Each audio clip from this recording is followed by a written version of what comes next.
what I'm hearing from the Pharaoh Hatshepsut is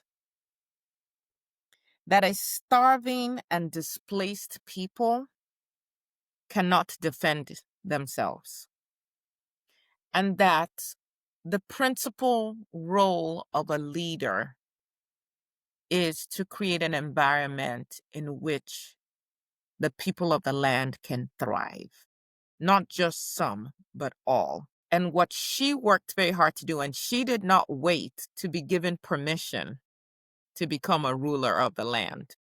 Huh. I'm not going to repeat her whole story, so you guys can go back and watch the story on Hatshepsut, although I will pull her book if I can find it. Thought I brought it out, maybe not. Yeah, here it is. One of the books on her anyway. Hatshepsut, the Female Pharaoh, written by Joyce Tildesley. Let me see what I got going on here. Okay. So I think that what she would say is, in looking at what's happening in Tanzania, looking at what's happening in Sudan, looking at what's happening anywhere in the world where there's insecurity and instability and hunger and poverty, which is a significant part of the world, is that the leaders are failing their people. And that if you can't lead, then get out of the way and let somebody else lead. Don't just hold on to power for the sake of, I have power.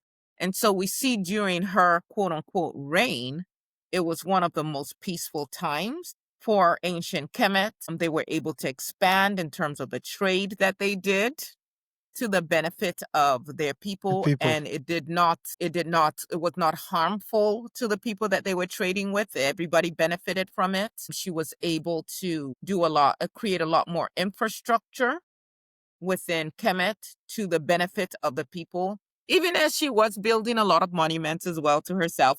But that was her way of telling her A story. story. Yep. And Correct. thank God she told that story, because so much of what she did leave behind has been destroyed, but there is a lot left because she was very strategic about telling her story. I think Erland Johnson Sirleaf, looking at the Tanzania, again, I can add Sudan into it. We can add Cameroon into that equation right now. Shoot, we could add Nigeria.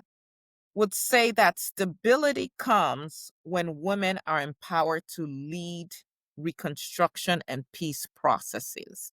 But that women in those positions need to come in not just as, I'm going to be more manly than a man, but really bringing the essence of who they are to their role as leader. But that there is a certain quality and a certain understanding that we have innately, we could argue. That doesn't mean that men cannot nurture those parts of themselves as well.